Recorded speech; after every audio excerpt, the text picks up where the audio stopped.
धनु राशि वाले मेरे मित्रों, स्वागत करते हैं आप सभी का धनु राशि भिंड यूट्यूब चैनल में।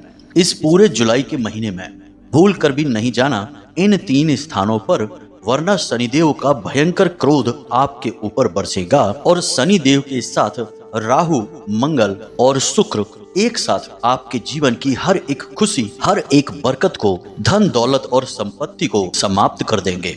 इसी के साथ साथ यदि आप समय पर नहीं संभले और इन 3 स्थानों पर आपने जाना बंद नहीं किया तो कर्जा, बीमारी, दुर्घटना, दरिद्रता और लड़ाई झगड़े आपकी जिंदगी में शामिल हो जाएंगे। और इन सब का सबसे बड़ा कारण होगा आपके द्वारा की जाने वाली यह एक भयंकर गलती कि आप गलती से ही सही लेकिन इन 3 स्थानों पर चले जाएंगे। जी हाँ मित्रों, इन 3 स्थानों पर इतनी भयंकर नकारात्मक ऊर्जा होती है कि शनिदेव इसे बिल्कुल भी सह नहीं सकते हैं और वे हर एक उस इंसान को श्राप देते हैं जो इन 3 जगहों पर भूल से भी चला जाता है। अब आप सोचेंगे कि भूल से यदि चले जाएंगे तो शनिदेव इतने क्रोधित क्यों होंगे, क्योंकि भूल से किया गया पाप का तो हर देवी देवता क्षमादान कर देते हैं। परंतु दोस्तों, हम आपको बता दें कि यह बात ठीक नहीं है। पाप चाहे भूल से किया जाए या जानबूझकर किया जाए, पाप तो पाप होता है। अब बिजली के तार को चाहे आप भूल से छुएं या जानबूझकर छुएं, करंट तो आपको लगेगा ही। इसी प्रकार यदि आपने कोई ऐसा कर्म किया है जो शास्त्रों के और देवीय शक्तियों के अनुकूल नहीं है तो आपको उस कर्म का फल तो भोगना ही होगा। इसीलिए हम आपसे कह रहे हैं कि इस जुलाई के महीने में आपको बहुत अधिक सतर्क रहना है। अब इसका कारण यह है कि आपके जीवन में 2 बहुत बड़ी समस्याएं खड़ी हो गई हैं ग्रहों को देखते हुए। पहली तो यह है कि 29 जून से शनि वक्रीय चाल चल रहे हैं, जो कि बहुत अधिक सावधानी से रहने वाला समय होता है। वैसे तो शनिदेव की दृष्टि ही वक्री होती है, लेकिन अब उनकी चाल भी वक्री हो गई है, जो कि उनके प्रभाव को 2 गुना कर देती है। इसी के साथ साथ मंगल भी इस पूरे जुलाई के महीने आपकी राशि में भारी रहने वाले हैं। अब शुक्र और शनि की यदि बात की जाए तो दोनों परम मित्र होते हैं और बुध भी शनि के मित्र हैं। तो जो शुक्र और बुध दोनों आपके जीवन में लाभ भाव में गोचर कर रहे हैं, वे भी आपको लाभ के स्थान पर हानि पहुंचाएंगे और इन दोनों ग्रहों से जुड़ी हुई समस्या आपके जीवन में बढ़ती चली जाएगी, क्योंकि इसका कारण होगा शनि देव से इनकी परम मित्रता। और यह तो हम आपसे पहले ही कह चुके हैं कि जिस इंसान से शनिदेव क्रोधित हो जाते हैं उस इंसान का राहु एक्टिव हो जाता है, सक्रिय हो जाता है और उस इंसान से जानबूझकर ऐसे कर्म करवाता है जिससे कि शनिदेव उस पर और अधिक नाराज हो जाते हैं, क्रोधित हो जाते हैं और उसे दंड देने लगते हैं। इसीलिए आपने यह कहावत तो अवश्य सुनी होगी कि विनाश काले विपरीत बुद्धि, यानी कि जब इंसान का समय खराब आने को होता है तो उसकी बुद्धि भी विपरीत हो जाती है। और इंसान का वक्त खराब आने का मतलब क्या है कि शनिदेव उससे क्रोधित हो चुके हैं। अब शनिदेव क्रोधित होंगे तो बुरा वक्त कैसे आएगा। आप समझिए कि शनिदेव की जो शक्तियां हैं वे इस कलयुग में बहुत अधिक हैं। सबसे पहली शक्ति है कि शनिदेव को न्याय का और कर्म का देवता कहा जाता है। इसी के साथ साथ शनिदेव दंड अधिकारी भी हैं, यानी हर इंसान जो इस धरती पर जी रहा है उसके जीवन में कौन सी सजा उसे कब मिलेगी इसका निर्णय शनिदेव ही लेंगे। और ये अधिकार शनिदेव को किसी और ने नहीं, स्वयं भोलेनाथ ने दिए हुए हैं। तो इस अधिकार से शनिदेव जब आपको दंड देंगे, आपसे नाराज होंगे, तभी तो आपका बुरा समय आएगा। और जब आपका बुरा समय आएगा तो उस बुरा समय को लाने के लिए कुछ ना कुछ तो माध्यम बनेगा। तो आपके ही द्वारा किए गए कुछ ऐसे कार्य जो शनिदेव को नाराज करेंगे और आपका बुरा समय लेकर आएंगे, तो आपकी बुद्धि पर राहु हावी हो जाएगा और जानबूझकर आपसे ऐसे कार्य कराएगा जिससे कि आप गलत दिशा में चले जाएंगे और आपके कर्म खराब हो जाएंगे, जिससे शनिदेव आपसे क्रोधित होकर आपको दंड देंगे। इसीलिए यह कहावत बनी हुई है। तो सबसे बेहतर होगा दोस्तों कि आपको पहले से ही इस बात के बारे में जानकारी प्राप्त हो जाए कि ऐसे विकट समय में जब शनिदेव वक्री हैं, यानी उनकी महादशा चल रही है, तो आपको कौन से ऐसे स्थान हैं, कौन से ऐसे कार्य हैं जो नहीं करने हैं, जो शनिदेव की सोच के और उनके विचारधारा के खिलाफ हैं। अब जब आपको इन चीज़ों के बारे में पता चल जाएगा तो आप पहले से ही सतर्क हो जाएंगे, फिर आप यह गलती नहीं करेंगे और आपके जीवन में शनिदेव की कृपा भी बनी रहेगी। सीधी सी बात है कि जब शनिदेव आपसे नाराज नहीं हैं तो वे आपसे प्रसन्न होंगे, और प्रसन्न होंगे तो फिर आपको अच्छे फल भी देंगे। वैसे प्रिय मित्रों, हम आपको बता दें कि शनि जब बकरी होते हैं या शनि की साढ़े साती चल रही होती है, यानी कि शनि किसी भी प्रकार से हावी होते हैं, तो किसी किसी जातक को तो करोड़पति तक बना देते हैं। किसी किसी जातक के जीवन में वे खुशियां लेकर आते हैं जिसके लिए वो जीवन भर से तरस रहा था। लेकिन इसकी भी कुछ शर्तें हैं, कुछ ऐसे कार्य हैं जिन्हें आपको भूल कर भी नहीं करना है। अब शनिदेव की महादशा के समय में आपको क्या करना है, इससे ज्यादा ख्याल इस चीज का रखना पड़ता है कि क्या नहीं करना है, क्योंकि शनिदेव बहुत ज्यादा क्रूर हैं। एक बार जब गुस्सा हो गए तो फिर प्रसन्न कर पाना बहुत अधिक मुश्किल हो जाता है। इसीलिए प्रिय बंधुओं, हम बार बार आपसे एक ही बात कह रहे हैं कि चाहे कुछ भी हो जाए, कोई भी ऐसा कार्य नहीं करना है जिससे कि शनिदेव क्रोधित हो जाएं, वरना सब किए कराए पर पानी फिर जाएगा और आपकी हर योजना चौपट हो जाएगी, आपका जीवन बर्बाद होते देर नहीं लगेगी। प्रिय बंधुओं, इस वीडियो में जो जानकारी हम आपको दे रहे हैं उसके लिए हमने शास्त्रों की गहराई से विशेष ज्ञान को निकाला है, आपके ग्रहों की चाल का पूर्ण अध्ययन किया है और संपूर्ण ज्योतिषीय आकलन के आधार पर आपकी कुंडली का सही विश्लेषण करने के आधार पर सारी ज्ञान की बातें आपको बता रहे हैं। हमने इस वीडियो को बनाने में बहुत मेहनत की है। हमारी पूरी टीम के साथ मिलकर हमने प्रयास करके आपके लिए सर्वोत्तम से सर्वोत्तम ज्ञान देने की कोशिश की है। साथ ही साथ माता रानी की कृपा और आशीर्वाद भी आपके लिए इस वीडियो के माध्यम से पहुंचाने की कोशिश की है। तो अब हम यह चाहते हैं कि आप इस वीडियो को पूरा देखें, क्योंकि यदि आपने इस वीडियो को पूरा नहीं देखा तो हमारी सारी मेहनत पर पानी फिर जाएगा। साथ ही साथ माता रानी की कृपा और आशीर्वाद भी आपको प्राप्त नहीं हो पाएगा, क्योंकि वीडियो के अंत में हम आपको एक ऐसा महाशक्तिशाली उपाय भी बताएंगे जिससे शनिदेव के साथ साथ उनके अन्य सहयोगी ग्रह जैसे कि राहु, केतु, शुक्र और बुध सब एक साथ प्रसन्न हो जाएंगे। साथ ही साथ माता रानी की पूर्ण कृपा और आशीर्वाद भी आपको एक बार में ही पहुंच जाएगी, यानी एक उपाय से माता रानी की कृपा और ग्रहों का पूर्ण आशीर्वाद आपको प्राप्त हो जाएगा। तो उस उपाय को आपको अवश्य देखना होगा, तभी आपका यह वीडियो देखना और हमारा इस वीडियो को बनाना सार्थक सिद्ध हो पाएगा। तो उम्मीद है मित्रों कि आप हमारी बातों को समझ रहे होंगे। हमारे वीडियो में केवल ठोस और सच्चा ज्ञान दिया जाता है, यहाँ फिजूल की बातें करके हम समय खराब नहीं करते हैं। तो चलिए मित्रों, बिना समय खराब किए आज के इस वीडियो की शुरुआत करते हैं। लेकिन इससे पहले हम चाहेंगे कि आप माता रानी को और शनिदेव को आभार अवश्य व्यक्त करें, क्योंकि यह वीडियो शनिदेव को ही समर्पित है। तो कमेंट बॉक्स में लिखें जय मां भद्रकाली कृपा करो, तो माता रानी की आपको पूरी कृपा और आशीर्वाद मिलेगा। साथ ही साथ जय शनिदेव भी अवश्य लिखें, शनिदेव भी आपसे प्रसन्न होंगे। इसी के साथ साथ माता रानी के इस दास का आपसे एक छोटा सा निवेदन और है कि यदि आप इस चैनल पर पहली बार आए हैं तो आप इसे सब्सक्राइब करके बगल में जो घंटी का निशान है उसे भी अवश्य दबा ही दें। ऐसा करके आप हमारे और माता रानी के दिव्य परिवार के सदस्य बन जाएंगे और इसके बाद जो भी माता रानी की सेवा में पूजा पाठ अनुष्ठान हम करते रहते हैं उन सबका कुछ ना कुछ आंशिक फल आपको अवश्य प्राप्त होगा। साथ ही साथ माता रानी की दिव्य और कृपा तो आपके साथ रहेगी ही रहेगी। तो चलिए जल्दी से चैनल को सब्सक्राइब करिए, फिर आगे बढ़ते हैं। तो चलिए दोस्तों शुरू करते हैं। अब सबसे महत्वपूर्ण बात दोस्तों, आपको इस पूरे जुलाई के महीने कुछ समस्याएं हैं जिनसे लगातार जूझते रहना पड़ेगा। पहली समस्या रहेगी आपके शरीर, आपके स्वास्थ्य को लेकर। 2-3 समस्याएं हैं जो आपके शरीर में लगातार बनी रहेंगी एक के बाद एक। पहली समस्या कि आपके शरीर में भारीपन, सुस्ती, थकान, आलस और हल्का बुखार और हरारत जैसी बनी रहेगी। जी हाँ मित्रों, आप चाहकर भी इस आलस, थकान और सुस्ती से छुटकारा प्राप्त नहीं कर पाएंगे, क्योंकि इन सब के अधिपति शनिदेव हैं और शनिदेव खुद ही बकरी चल रहे हैं, यानी और धीमे हो गए हैं। बकरी चाल का मतलब होता है धीमे चलना, तो और धीमे हो गए हैं। तो अब आप समझिए कि जब शनिदेव खुद ही बहुत धीमे चल रहे हैं तो उनके प्रभाव से आप तो धीमे रहेंगे ही, तो यानी कि यह उनकी ही दशा है, उनका ही प्रभाव है। दूसरा कि आपके शरीर का ताप थोड़ा सा बढ़ा रहेगा। अब आपके मन का भी ताप बढ़ेगा। अब शरीर का ताप बढ़ने से मतलब है कि आपको शरीर में गर्मी का बहुत अधिक एहसास होगा। जी मित्रों, आपको ऐसा लगेगा जैसे आपके शरीर में गर्मी एकदम से बढ़ रही है। इसी के साथ साथ आपके मन का भी ताप बढ़ेगा, यानी कि आपको बात बात पर क्रोध और चिड़चिड़ाहट आएगी। आपकी झुंझलाहट बढ़ती चली जाएगी, जरा सा काम नहीं बनेगा और आपके मन में क्रोध भर जाएगा। किसी की जरा सी बात आपके साथ जरा सी खटपट होगी और आपको उस पर क्रोध आने लगेगा। जी हाँ मित्रों, अब शरीर की जो ताप है वह तो ठीक है, लेकिन मन का ताप आपके लिए खतरनाक है। यह आपके लिए समस्याएं खड़ी करेगा। तो ऐसे में आपको क्या करना है? सबसे पहला काम ऐसे में कि आपको किसी के साथ बहसबाजी में नहीं पड़ना है। ज्यादा बातें किसी के साथ ना करें।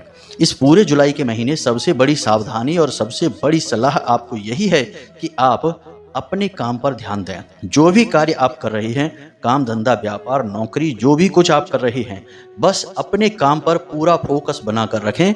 इधर उधर बिल्कुल भी अपने मन को ना भटकाएं। यह पूरा महीना वैसे भी आपका मन इधर उधर के कार्यों में अधिक भटकेगा। जी हाँ मित्रों, आप जिस कार्य को कर रहे हैं उस काम में मन नहीं लगेगा और उस काम से रुचि भी आपकी समाप्त होने लगेगी।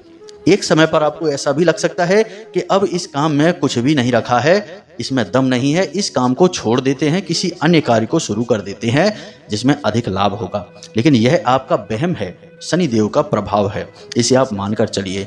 ऐसा आपको महसूस होगा, जरूर महसूस होगा। दूसरी समस्या कि आपके शत्रु इस महीने में सक्रिय हो जाएंगे। पुराने शत्रु, छुपे हुए शत्रु आपसे बहुत अधिक शत्रुता मानेंगे, आपके खिलाफ काम करेंगे, आपकी चुगलियां कर सकते हैं, आपको ऐसी जगह ले जाकर फंसा सकते हैं जहां से निकलने का रास्ता मुश्किल होगा।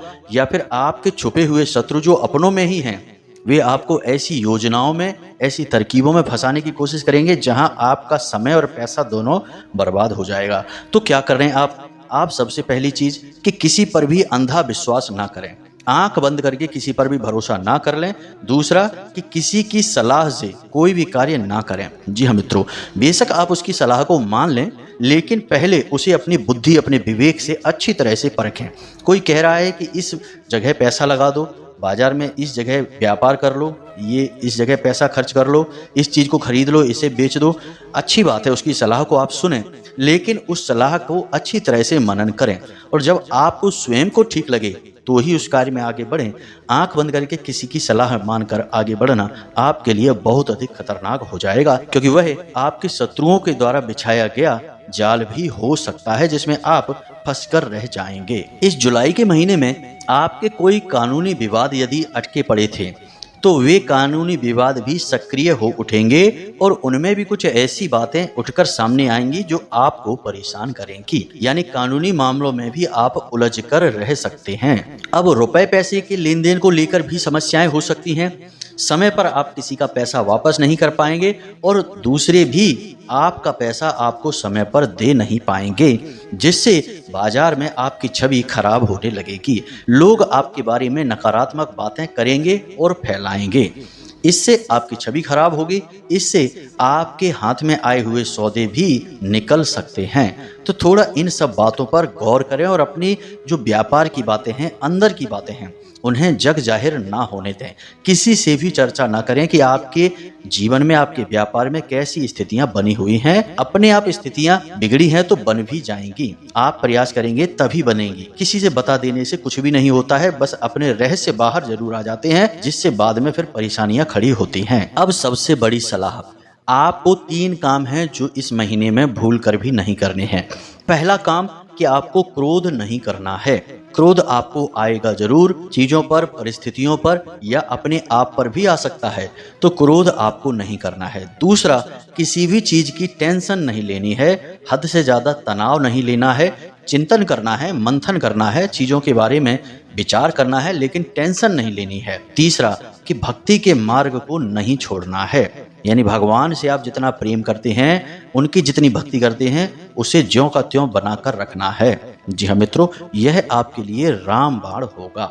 हर मुसीबत से बाहर निकलने का मार्ग एकमात्र भगवान की भक्ति ही आपके लिए साबित होगा।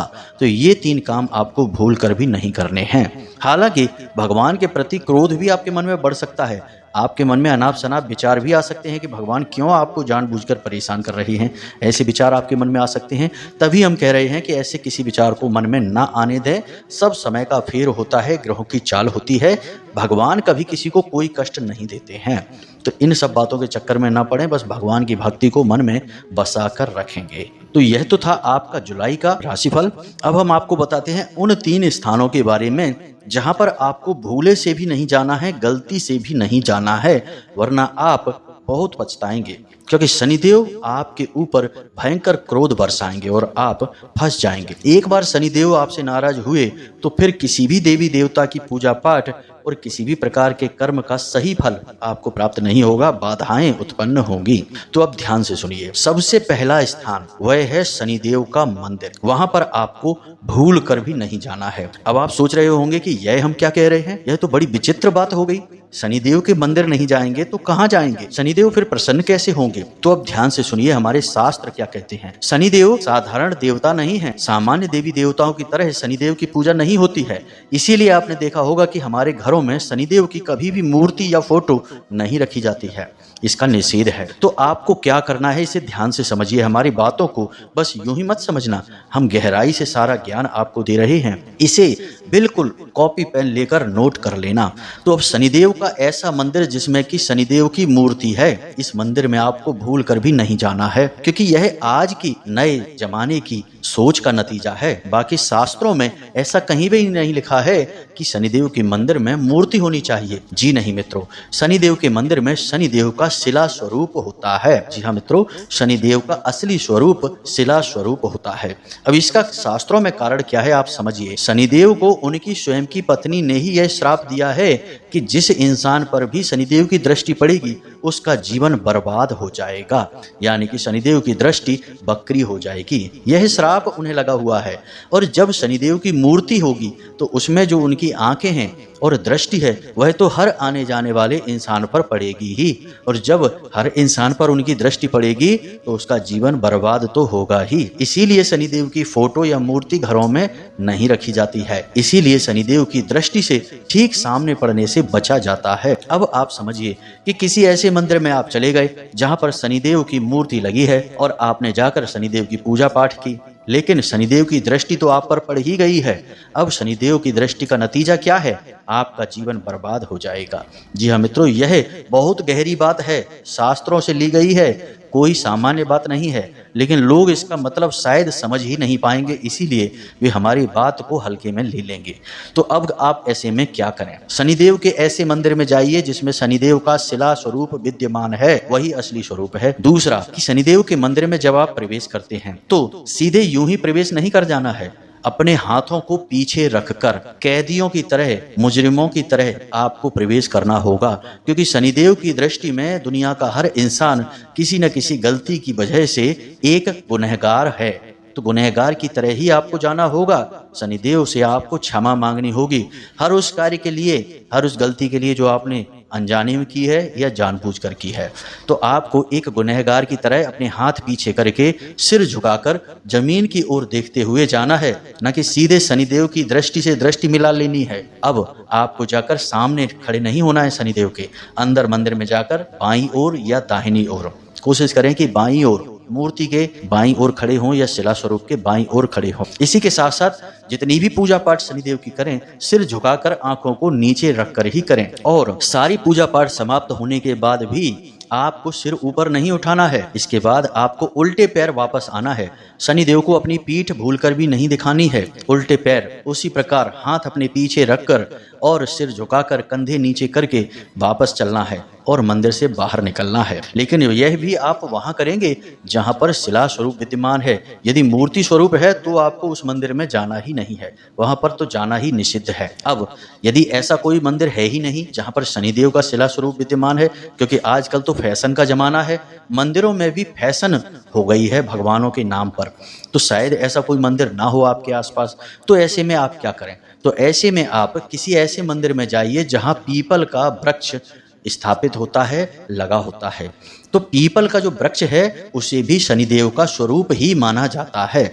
तो शनिवार के दिन जो भी पूजा पाठ विधि विधान से आपको करने हैं वे सब आप पीपल के वृक्ष के नीचे कर सकते हैं, लेकिन याद रखें कि पीपल का वह वृक्ष मंदिर के प्रांगण में होना चाहिए। अक्सर हनुमान जी के या भोले बाबा के मंदिरों में प्रांगण में पीपल का वृक्ष मिल ही जाता है। तो हनुमान जी के मंदिर के प्रांगण में जो पीपल का वृक्ष लगा है वह शनिदेव का ही स्वरूप है। तो उस वृक्ष के नीचे आपको जाना है और वहां आप दीपक जलाएं शनिदेव के नाम से, और वहां पर आप शनिदेव का ओम शम शनिश्चराय नमः इस मंत्र का जाप करें। जी हाँ मित्रों, बस इतना सा आपको करना है। साथ ही साथ यदि आप चाहें तो छाया दान भी कर सकते हैं। इतना करें आप, बाकी आपकी पूजा पाठ सब सार्थक होगी। शनिदेव आपसे बहुत प्रसन्न होंगे। अब यह शनिदेव जानबूझकर नहीं करेंगे कि आप उनके मंदिर गए और उन्होंने आपको श्राप दे दिया, वो आपसे नाराज हो गए। यह तो उनकी दृष्टि है जो श्राप के कारण बकरी हो चुकी है। तो जैसे ही आप जाएंगे और आपके जीवन में बर्बादी आ जाएगी। जी हाँ मित्रों, यह कड़वा सच है, लेकिन लोगों को हजम करने में समस्या होती है, क्योंकि शास्त्रों की सच्ची और अच्छी बातें लोग जानते कहाँ हैं। आजकल तो लोग केवल फैंसी, बनावटी और दिखावटी बातों में ज़्यादा रहते हैं। लेकिन हम तो आपको सच्चा ज्ञान देंगे, क्योंकि हमें माता रानी का आदेश है कि जो बातें बोलनी हैं वे सच होनी चाहिए, झूठी और पाखंड बातें हमें नहीं करनी हैं। तो यह तो पहला स्थान हो गया। उम्मीद है आप इस बात की गहराई को समझ चुके होंगे। अब बात करते हैं दूसरे स्थान की। अब दूसरा स्थान वह स्थान है जहां पर की हिस्सेदारी को लेकर बहस हो रही है या लेन देन को लेकर किसी प्रकार का विवाद चल रहा है। चाहे भले ही कोई आपको बुलाए कि हमारा विवाद है, जरा इसे सुलझाने में हमारी मदद करो, क्योंकि ऐसा अक्सर होता है कि लोग अपने मित्रों को, साथियों को बुला लेते हैं अपने विवादों को। जैसे परिवार के विवाद हैं, प्रॉपर्टी का लेन देन है, पैसे रुपए का लेन देन है, इन सारे विवादों को सुलझाने के लिए अपनों को बुला लेते हैं। लेकिन आपको ऐसी जगह पर भूल कर भी नहीं जाना है, क्योंकि अभी शनि बकरी चाल में है और शनि की महादशा भी चल रही है। तो ऐसी स्थिति में आप किसी के यहाँ किसी प्रकार का भी न्याय नहीं कर सकते हैं। यह अधिकार आपके पास है ही नहीं। यह अधिकार तो स्वयं शनिदेव के हाथों में है। तो आप भूल कर भी किसी के यहाँ ना जाएं किसी के विवाद को सुलझाने के लिए। आप यदि ऐसी जगह पर जाते हैं तो आप शनिदेव के दोषी बन जाते हैं, क्योंकि आप वही कार्य करने लगेंगे जो कार्य शनिदेव स्वयं कर रहे हैं। तो क्या भगवान और भक्त एक ही कार्य कर सकते हैं? भगवान ने इस संसार को बनाया है, क्या भक्त इस संसार को बना सकता है? नहीं। भक्त भगवान के बनाए हुए नियमों का पालन करेगा। तो यही आपको करना है। आप न्याय के मार्ग पर चलेंगे, लेकिन न्याय की बातों में आप शामिल नहीं होंगे। यानी कि किसी के लिए न्याय आप करेंगे नहीं, आप न्याय के नियमों का पालन करेंगे। तो उम्मीद है कि आप समझ रहे हैं कि हम आपसे क्या कहना चाहते हैं। यानी कि जहां किसी प्रकार का विवाद चल रहा है, झगड़ा चल रहा है, आपको उसे सुलझाने के नियत के साथ नहीं जाना है। तो अब बात करते हैं तीसरे स्थान की। जी हाँ मित्रों, यह और भी अधिक महत्वपूर्ण है, जरा इसे ध्यान से समझना। आजकल के दौर में लोग इस बात को फैशन बना चुके हैं कि वे अपने धर्म को या किसी अन्य धर्म को, अपने भगवानों को या किसी अन्य के भगवानों को, दूसरे धर्म के भगवान हो चाहे अपने भगवान हो, यानी कि ईश्वर के किसी भी स्वरूप का अनादर कर रहे हैं, अनर्गल बातें कर रहे हैं, धर्म का अपमान कर रहे हैं, अधर्मी बातें कर रहे हैं। ऐसे स्थान पर आपको भूल कर भी नहीं जाना है, ना ही वहां ठहरना है। यदि आप ऐसे स्थान पर बैठे हैं जहां अचानक से लोग ऐसी बातें करने लगे जो कि भगवान का अपमान हो, उनकी भक्ति मार्ग के खिलाफ हो, यानी अधर्मी बातें, भगवान का अपमान करने वाली बातें करने लगे, तो या तो आप उनकी बातों को वहीं रोक दें, यदि रोक नहीं सकते तो आप तुरंत उस स्थान को छोड़ दें। अब इसका कारण क्या है? इसका कारण सबसे बड़ा यह है कि शनि देव स्वयं भगवान के बहुत बड़े भक्त हैं। जी हाँ मित्रों, भगवान श्री कृष्ण की भक्ति में डूबे रहने के कारण ही तो उन्हें श्राप प्राप्त हुआ था उनकी पत्नी के द्वारा। जी हाँ मित्रों, तो जो इतना बड़ा भक्त भगवान का है कि उसे भक्ति के कारण ही श्राप प्राप्त हो गया, तो वह यह कैसे बर्दाश्त कर सकता है कि कोई किसी भी भगवान, किसी भी धर्म या किसी भी भक्त का अपमान कर रहा हो। यह बिल्कुल ही शनिदेव की सोच के पूर्ण रूप से खिलाफ है।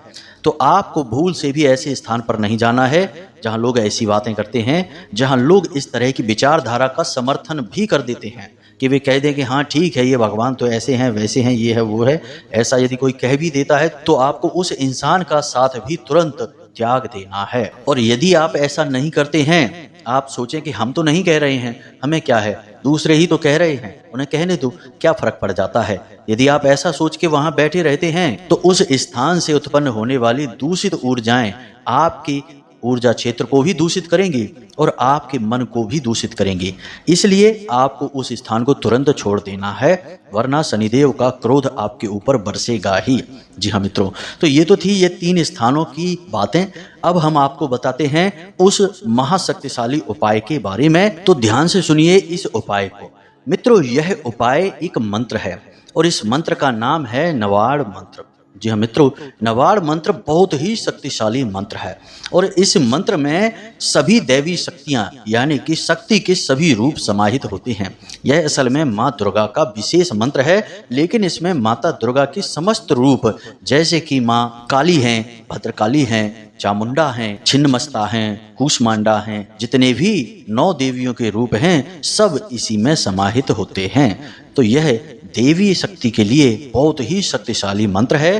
तो आपको इस मंत्र का प्रयोग करना है। साथ ही साथ जो 9 ग्रह हैं वे सभी 9 ग्रहों की शक्ति इस एक मंत्र में समाहित होती है। इस मंत्र का एक एक अक्षर एक एक ग्रह को प्रदर्शित करता है। जी हाँ मित्रों, उदाहरण के लिए हम आपको बता दें कि इस मंत्र में पहला अक्षर है एम, जो सूर्य को और देवियों में शैलपुत्री को दिखाता है। दूसरा अक्षर है ह्लीम, जो चंद्रमा को और देवी की दूसरी शक्ति ब्रह्मचारिणी को दिखाता है। और तीसरा अक्षर है क्लीम, जो कि चंद्रघंटा देवी को दिखाता है। इसी प्रकार ग्रहों में यह मंगल को दिखाता है। तो इसी प्रकार एक एक अक्षर में एक एक ग्रह और एक एक देवी शक्ति समाहित है। तो आप यहीं से अंदाजा लगा लें कि यह मंत्र कितना शक्तिशाली है।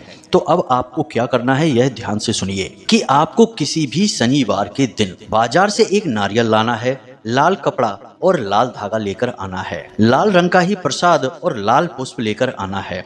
और इस संपूर्ण सामग्री का प्रयोग आप रात्रि में शनिवार के दिन विधि विधान के साथ करेंगे। अब शनिवार की रात्रि यानी 9 बजे के आसपास आप आसन लगाकर बैठिए, माँ दुर्गा की फोटो स्थापित करिए और उसके बाद इस नारियल का पूजन करिए और इसे लाल कपड़े और लाल धागे से लपेटकर अपने पूजा घर में स्थापित कर दीजिए। फिर आप स्फटिक या फिर रुद्राक्ष की माला से इस मंत्र का जाप करेंगे। एक माला जाप करना है आपको। मंत्र है ओम ऐं ह्लीं क्लीं चामुंडाय विच्चय। मंत्र बहुत ही सरल है, आपने अवश्य ही सुना होगा। इस मंत्र का एक माला जाप करेंगे और उसके बाद आप इस नारियल को अपने पूजा घर में स्थापित कर लेंगे। इसके बाद यह माता का शुद्ध स्वरूप बनकर आपके पूजा घर में स्थापित रहेगा। और फिर इसके बाद अगले दिन से ही यानी पूरे जुलाई के महीने आप जब भी अपने घर से बाहर निकलें तो इस नारियल के पैर छूकर और मन में इस मंत्र का उच्चारण करके ही बाहर निकलें। जब आप घर से बाहर कदम निकालें तो अपने मन में इसी मंत्र का उच्चारण करते हुए कदम को बाहर निकालें। मन में ही आपको जाप करना है, मौखिक या उपांशु जाप नहीं करना है। आप कितनी भी बार जाप कर सकते हैं, 1 बार या 2 बार, कोई फर्क नहीं पड़ता है। बस आप इस मंत्र को अपने मन में ख्याल अवश्य करेंगे। बस इतना सा कार्य आपको करना है। इससे दैवी शक्तियां आपको प्राप्त होंगी, माँ भद्रकाली माँ दुर्गा की शक्तियां आपको प्राप्त होंगी, कृपा प्राप्त होगी। ठीक इसी के साथ साथ ग्रहों का भी जो कुप्रभाव आपके ऊपर पड़ने वाला है वह भी बहुत ही कम हो जाएगा। अब यदि कोई प्रश्न आपके मन में उठता है तो आप हमसे कमेंट करके पूछ सकते हैं या फिर वीडियो के डिस्क्रिप्शन में दिए गए व्हाट्सएप नंबर पर मैसेज करके भी पूछ सकते हैं। हमें समय मिलेगा तो हम आपके प्रश्नों के जवाब आपको अवश्य देंगे ही। इसी के साथ साथ आज की इस वीडियो को विराम देते हैं। हमेशा हंसते रहिए, मुस्कुराते रहिए। याद रखिए कि माता रानी की पूर्ण कृपा और आशीर्वाद आपके ऊपर है, तभी आप इस वीडियो को यहाँ तक देख पाए हैं। तो पूरे भक्ति भाव के साथ माता रानी को याद करते हुए मन में विचार करें और बोलें जय माई की, जय माँ भद्रकाली। माता रानी की आपको पूर्ण कृपा और आशीर्वाद प्राप्त होगा। मिलते हैं अगले ज्ञानवर्धक वीडियो में, तब तक के लिए धन्यवाद।